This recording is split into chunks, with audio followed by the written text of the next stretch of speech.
My name is Stefan Strek, and I'm 33 years old, and I'm running for Mayor Eugene because I want to raise awareness about social issues that really aren't being addressed and spoken of.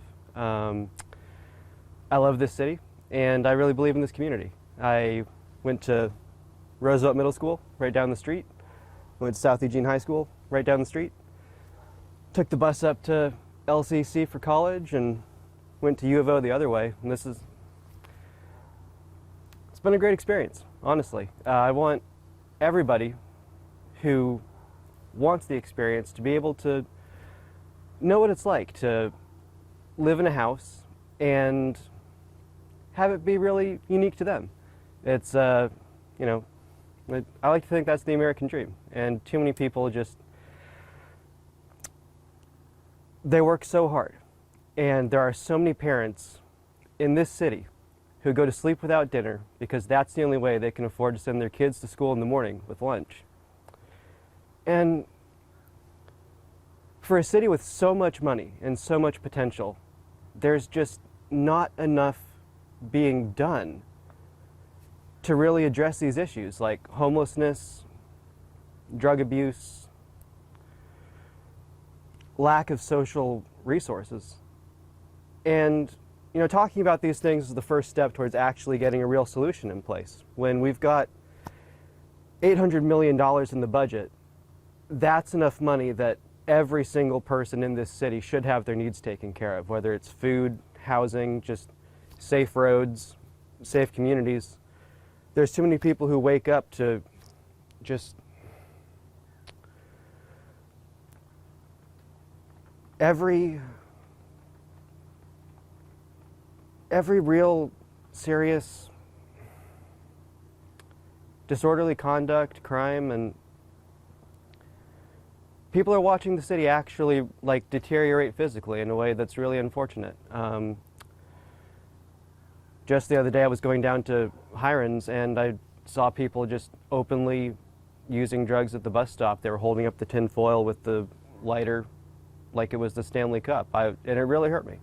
Honestly, that's a block away from where I went to high school. And that wasn't something that was normal behavior or socially acceptable on any level. And it was something that really would be addressed. So yeah. What do you consider the number one issue in Eugene when it comes to public safety? And do you have any plans to sort of address those things and improve it? What we're lacking is a bigger picture plan. There's so much money that just gets wasted in delays. The library, honestly, really should be like a central functioning entity that really networks with the local service providers so that, if there's a youth who needs services, they don't have a safe home to go to, they're connected with that. And I really believe that cutting library funding, like what's been proposed in the budget, it's immoral. We have a beautiful library. It's one of the best in the world. It's award-winning. And I know what that's like, to really just be growing up in Eugene and be downtown and not have options for safe places to go. I used to live down on 46th Street, and I'd go back and forth from downtown to 46th Street 3 or 4 times a day sometimes, just because I spent a lot of time getting fresh air. And I know what it's like to have 5 pairs of shoes, but each of them with holes bigger than the last, and choose my shoes based on how wet it was outside and how dry I needed to keep my feet. And a lot of people have had it a lot harder than that. There's people that definitely have less, and I understand that. I want the government to actually be there for people who need help. And it's not just about any one thing. Like I said, it's the lack of a bigger picture. We need cleaner parks, we need actual access to restrooms so people have the basic dignity that comes with, basic human sanitary conditions. And that's not being provided. If we've got $800 million in the budget and the little victories they're claiming are spending $500,000 for a toilet downtown, that's not a win. we can get more than that for the money. And that's not even usable because people vandalize it. Okay, so how would you propose sort of balancing the budget?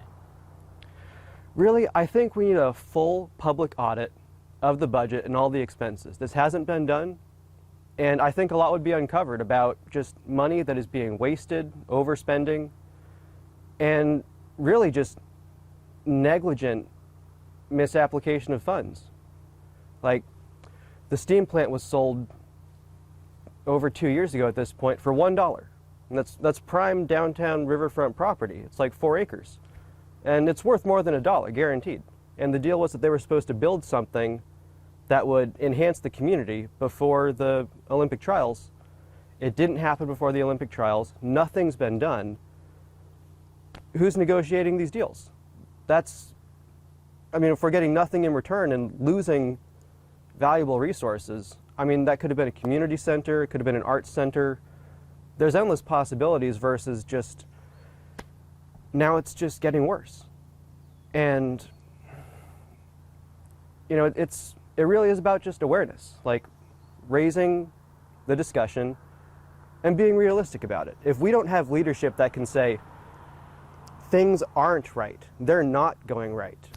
I hear you, I see these actual problems, and I want to raise a discussion. Tell me more about what can be done in your community.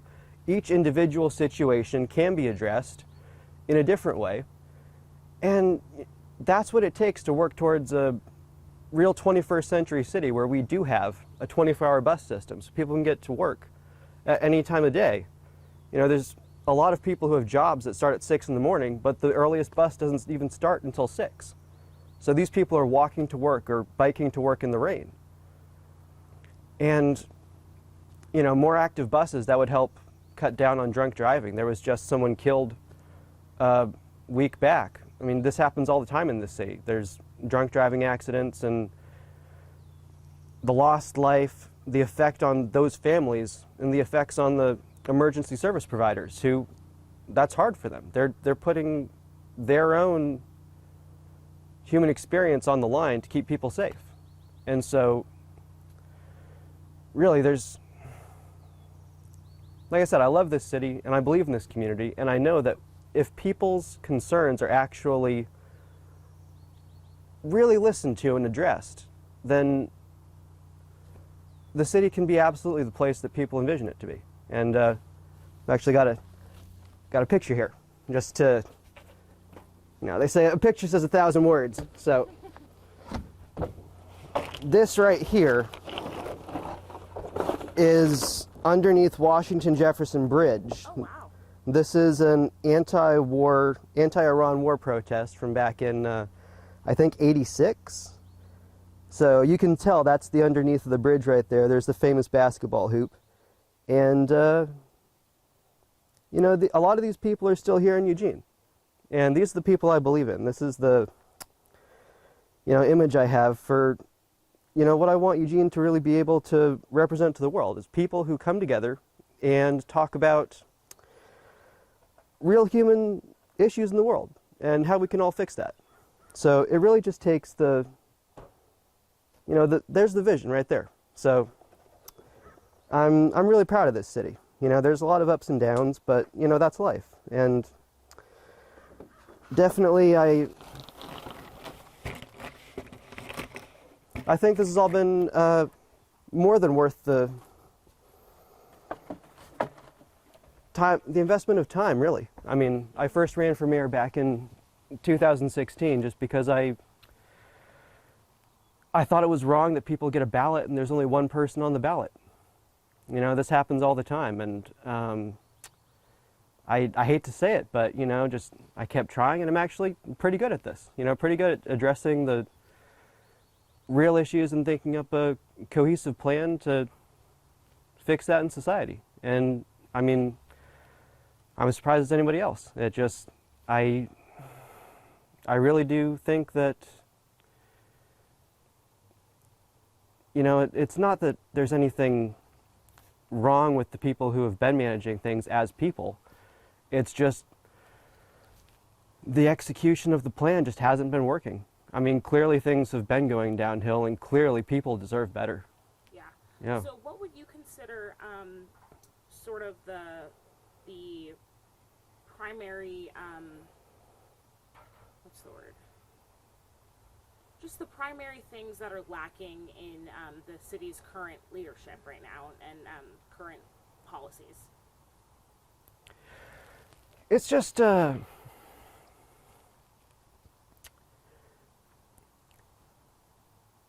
basically just it's an absence of real talk, I guess. Like, yeah, you know, it's inexcusable that more people are dealing with just unsafe conditions. There's parents who have told me that they've been planning to move out of town because even though they're living a life that should be the American dream, you know, just they live in a cute house in the neighborhood, nice family, they're trying to raise their kids, and then in the morning there's people sleeping in their yard and they're aggressive. You know, they're not just, and then they call for you know, some sort of help, and they just, it's repetitive. Mm-hmm. And it's tiring. Mm-hmm. And those aren't the people that we can afford to lose, you know, because this city's really made by good families that really want the best for everybody. I really do believe that. What would you sort of try to change as soon as you get into office when it comes to the homelessness policies and the mental health policies and how the city currently addresses that, especially when it comes to, you know, open air drug use and unsanctioned camping, things like that? You know, it's like I said, there's a lot of really good people in this city. There's people who work with Cahoots, and they really do just, they're great with coordinating services, and they're not being given the credit they deserve. I think that the city can do better to work with these satellite services. And,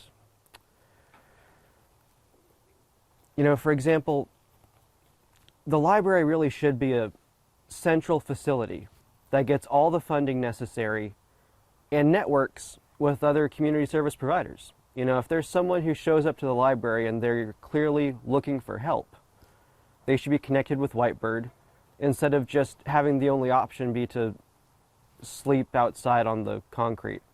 That's not right. I used to live down next to Whitebird on 12th and Ferry Street, and it was really eye-opening. There's really no experience that compares to having a front row view to the most disparate conditions of people that are truly at rock bottom. And it's heartbreaking because the people that are in the worst situations, they're the people who are the most harmless to others. And they're the people who have given up asking for help.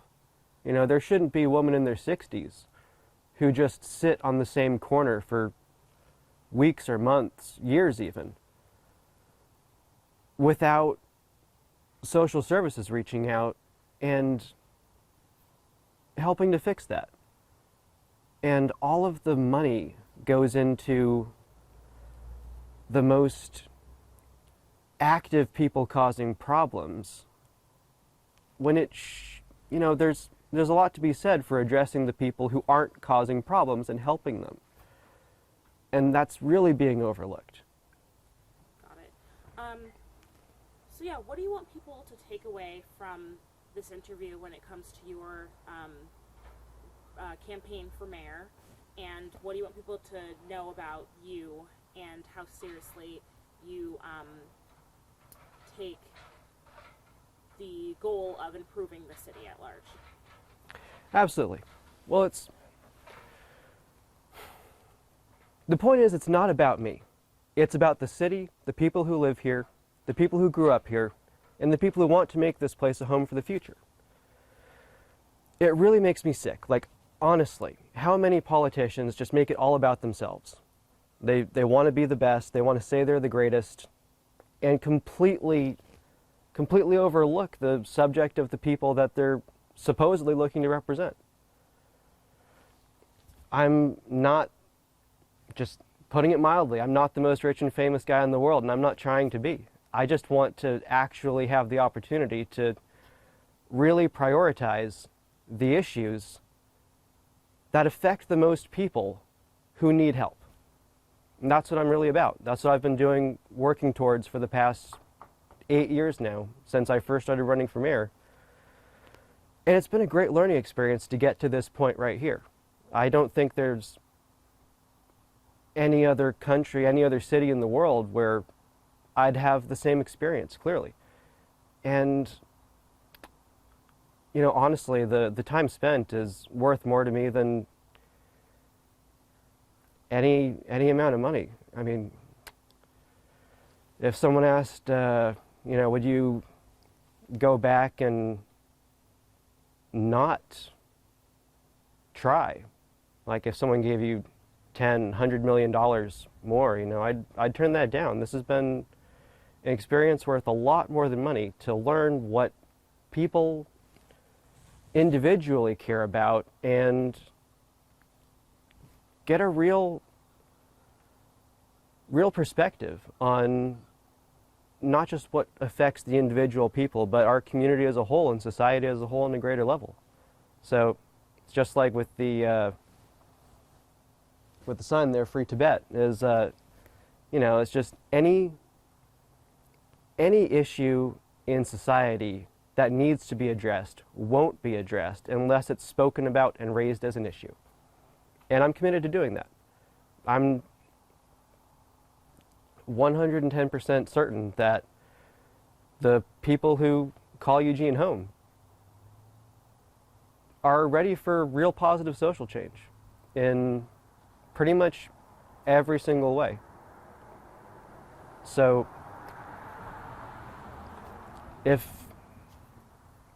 everything goes as well as it can for my campaign, I mean, you know, I really do look forward to that future. We do have a fully functioning bus service, active sanitation for the city, safe connection to services, and really a place where forward-thinking people from all over the country and all over the world can get together and share their ideas and really implement their vision for helping everyone live their best life possible.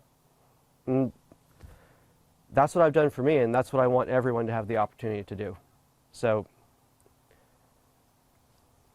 thank you for your time. I really appreciate that, Tiffany. Yeah, thank you so much. Yeah.